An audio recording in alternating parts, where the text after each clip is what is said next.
Good morning class 9th। कैसे हैं आप सभी? चलिए, बहुत ही बढ़िया। हम लोग पढ़ रहे हैं हमारी पाठ्य पुस्तक क्षितिज से मेघ आए कविता। मेघ आए कविता में हमने कल पढ़ा था सर्वेश्वर दयाल सक्सेना का जीवन परिचय।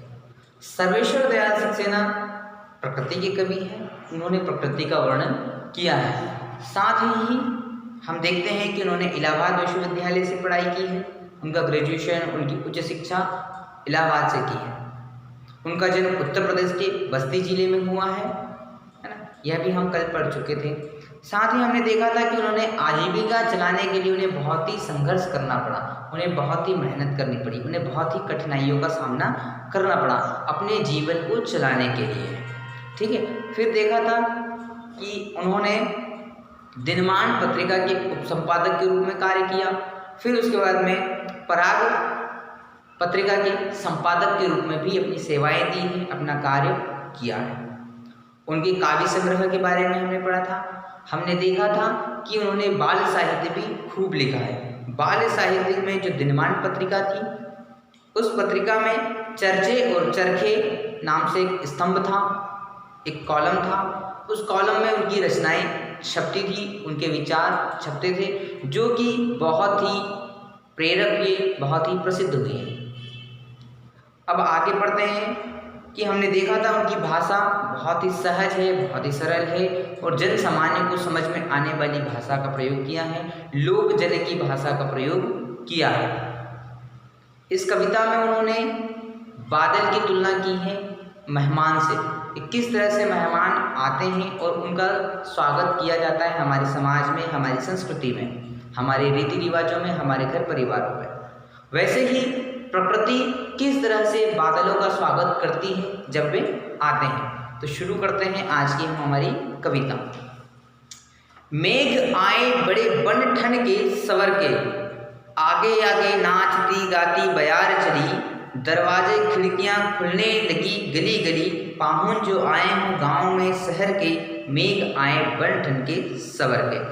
अब इन पंक्तियों के माध्यम से कवि ने कहने की कोशिश की है ना।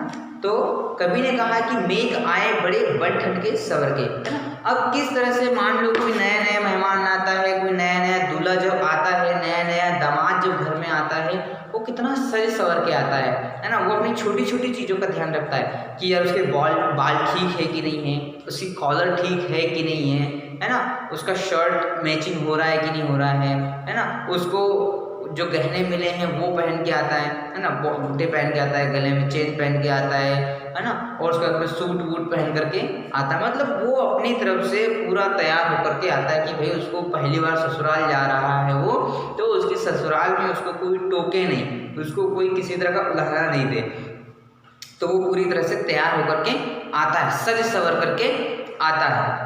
मेघ आए बड़े बन ठन के सवर के, तो वो उसकी तुलना की है कि मेघ भी उसी तरह से प्रकृति में सज करके आया है, सवर करके आया है ना। अब मेघ कैसे सजेगा भाई, थोड़ा सोचने वाली बात है कि मैं बादल जो है वो बादल किस तरह से सजेंगे, है ना। तो बादल सजेंगे, कभी काले होते हैं, कभी सांवले होते हैं, कभी सफ़ेद होते हैं, कभी लाल होते हैं ना। इस तरह के बादल कभी दूध रंग में भी होते हैं। तो इस तरह के बादल होते हैं। जब वो प्रकृति में आते हैं तो अलग अलग रंगों में आते हैं। जैसे अभी बसंत का मौसम है ना, बसंत का मौसम शुरू हो जाएगा, अभी ठंडियों का मौसम है, सर्दी है, तो बादल किस तरह से दिख रहे हैं हमें, हल्के से नीले बादल दिख रहे हैं। लेकिन जैसे ही बसंत का मौसम आएगा, बसंत के मौसम में बादल हल्के से हमें पीले भी दिखाई देते हैं, क्योंकि वो प्रकृति का रंग ले लेते हैं। हल्का सा पीला, हल्का सा सफ़ेद रंग में आ जाता है, नीलापन छोड़ के। लेकिन जब हम बात करें बारिश के समय में, जून के महीने की बात करें, तो उस समय बादल काले काले दिखाई देते हैं, सांवले दिखाई देते हैं। तो वो अपना रूप बदलते रहते हैं कि उन्हें कब किस मौसम में जाना है। ठीक है। तो ये होता है बादल का सजना सवरना, है ना। तो वो इस रूप में आया है। अब कह रहा है कि मेघ आए बड़े बन ठन के सवर के, आगे आगे नाचती गाती बयार चली। जब बादल आता है, जब बादल सज सवर के आता है, तो उसके आगे आगे बयार चलती। बयार का मतलब होता है हवा, है ना, मौसमी हवा। बयार का मतलब है मौसमी हवा, जो मौसम में चलती। जैसे ठंड का मौसम है तो ठंड के मौसम में बसंत की हवा चलेगी, गर्मी का मौसम है तो गर्मी के मौसम में लू की हवा चलेगी, है ना। बारिश का मौसम है तो उसमें फुहार की हवा चलेगी। तो ये अलग अलग हवाएं होती है, ठीक है, और अलग अलग रूप होते हैं, तो अलग अलग ऋतुओं में आती हैं। तो जैसे अभी की ऋतु की बात करें तो अभी ये ठंडी हवाएं चलेगी, सर्दी की हवाएं चलेगी। तो ये नाचती गाती बसंती हवा उन बादलों के आगे आगे चलती है ना। जैसे कि मान के चलो कोई दामाद आया है, कोई जीजा आया है, तो जीजा के आगे आगे उसकी सालियाँ घूमती रहती है ना। उसके आगे पीछे उसकी छोटी बड़ी सालियाँ जो है वो जीजा के आसपास घूमती रहती है। तो वैसे ही प्रकृति में बादल के आसपास कौन घूम रही है? हवा घूम रही है कि आगे आगे नाचती गाती बयार चली, दरवाजे खिड़कियां खुलने लगी गली गली, है ना। तो अब जैसे ही कोई नया नया दामाद आता है तो सब लोग उसको देखने की इच्छा रखते हैं, सब लोग चाहत रखते हैं। तो सब लोग अपनी खिड़की खोलकर उसको देखते हैं, कोई दरवाज़ा खोलकर उसको देखता है, कोई घर से बाहर निकल के कोई देखता है, कोई छत पर चढ़ कर उसको देखता है ना।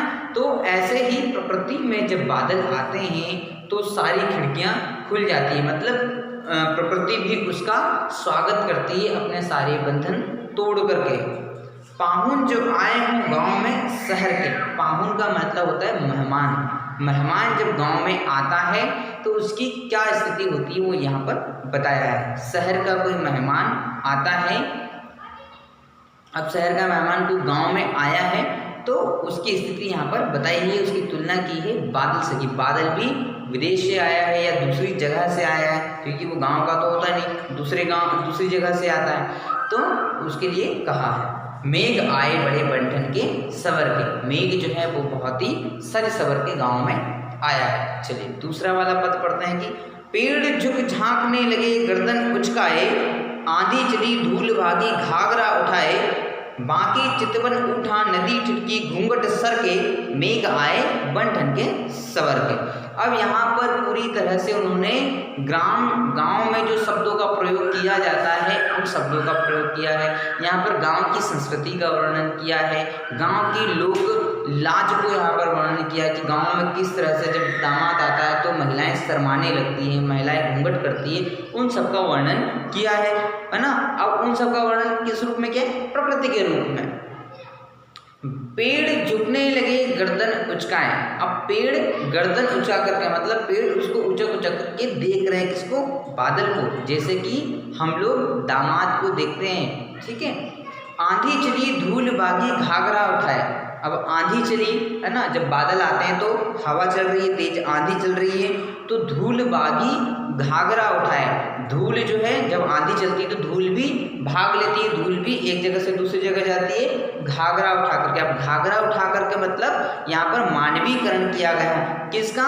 कि जब दामाद आता है तो बहुत सारी सास जो होती है, बहुत सारी जो क्या बोलते हैं उसको, सालियाँ होती हैं, वो अपना लहंगा उठा करके अपने घाघरा उठा करके छुपने की कोशिश करती हैं, ठीक है।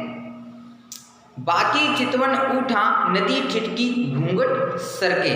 बाकी चितवन उठा, चितवन मतलब बाग बगीचे, है ना, प्रकृति, है ना, वो चितवन उठा, नदी ठिठकी, नदी भी ठिठक जाती है जब बादल आते हैं तो वो भी उसका स्वागत करती है। घूंघट सरके, तो सारे घूंघट उस समय नदी के हट जाते हैं जब बादल आते हैं। मेघ आए बड़े बंठन के सवर के, है ना।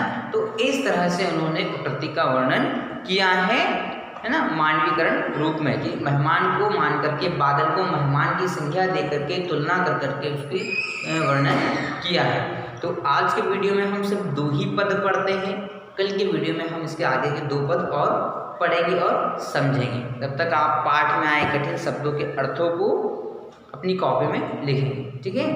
Thank you.